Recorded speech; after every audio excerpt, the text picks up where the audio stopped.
Hey everyone, welcome to a brand new video here on Aviation Code.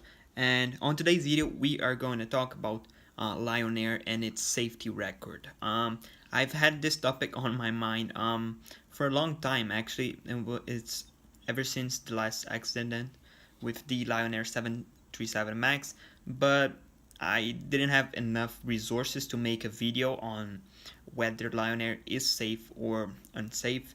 So now, after more than 1 month after the crash, there have been lots of developments on the 737 MAX crash and on the investigation behind the safety conditions of Lion Air. And well, firstly, if you for some reason don't know, last month a Lion Air's Indonesia 737 MAX 8 crashed into the sea shortly after takeoff with 189 people on board. Sadly, there were no survivors, and what raised a lot of interest, especially from the media, with this accident is because the aircraft is, as I've said, a 737 MAX 8. And if you know anything about airplanes, you know that the Boeing 737 MAX family is incredibly new, so you don't often expect new aircraft to have crashes or to have any sort of problems. So the aircraft was a MAX, so that's why there were a lot of questions being raised on why did it crash, and there are still a lot of doubts about who holds the blame for this tragic crash. Is it Boeing or is it Lion Air? Boeing failed to adequately explain modifications to the new aircraft, which is, as I've said, the 737 MAX 8. Lion Air handled repeatedly failures with the plane's data readings for days before the crash, and pilot training and confusion may have come into the play in a case where only seconds may have been available to save the plane and its occupants. For the 2 days before its final flight, the Lion Air plane that crashed into the Java Sea registered inaccurate data readings. Each one on its own might have seemed surmountable, but as the anomalies piled up, the plane kept flying normally. Now, the following part of this video will be a reading from a New York Times article about Lion Air safety. And if you're interested in the written version, the link will be in the description if you want to check that out.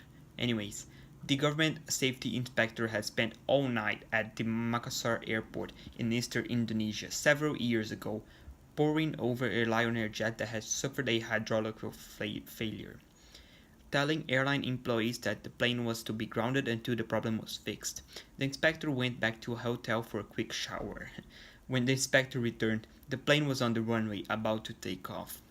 Furious, the inspector demanded that the passengers disembark, but a supervisor with Lion Air explained how the airline had gone over the inspector's head. Federal transportation officials in Jakarta, the Indonesian capital, had given permission for takeoff, the inspector said. The plane was in the air minutes later. And now that says a lot about the current conditions and the current safeness of the Lion Air aviation industry. And Hannah Beach, the article of this article, goes on to say that even as the mystery of Flight 610, which is the flight that crashed last month, is still being pieced together, one thing is clear. Investigators and aviation experts say few airlines were less prepared to deal with crisis than Lion Air. Interviews with dozens of Lion Air's management personnel and flight and ground crew members, as well as Indonesian investigators and airline analysts, point a picture of a carrier so obsessed with growth that it has failed to build a proper safety culture. In recent years, its flagship carrier has suffered at least 15 major safety lapses, including a crash that killed 25 people and hundreds of more episodes that have escaped the public eye, aviation experts said. Lion Air became adept at passing malfunctioning equipment from plane to plane rather than fixing problems, and this was said by former employees of Lion Air.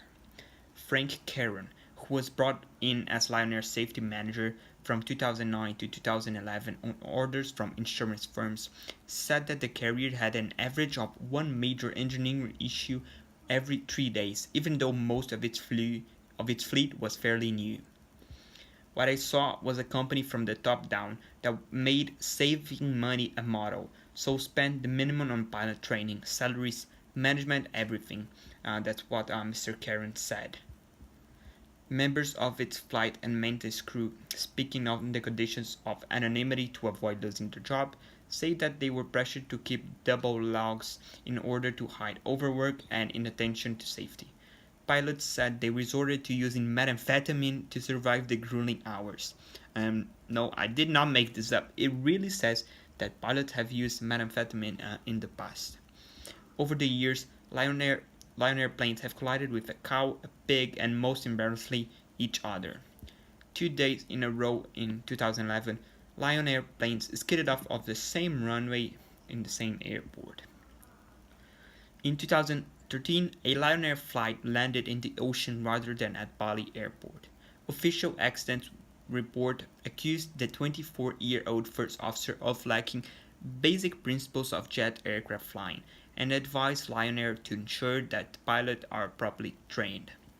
One of the most important and interesting parts of this article is a comparison of Garuda Indonesia and Lion Air on how they have and how they train pilots for the 737 MAX 8.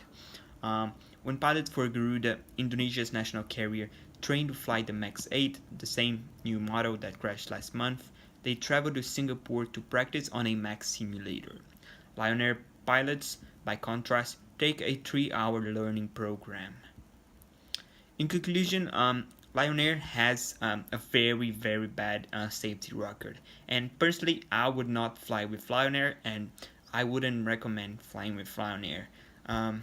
Thank you for watching this video, and if you enjoyed it, please make sure to give a like and subscribe to Aviation Insider for more content. If you're interested in flight reviews, we have a lot of flight reviews. One of them, and personally my favorite, is a flight review of Emirates first class. The link for this video and many others is in the description. Thank you for watching, and I'll see you on the next one. Goodbye.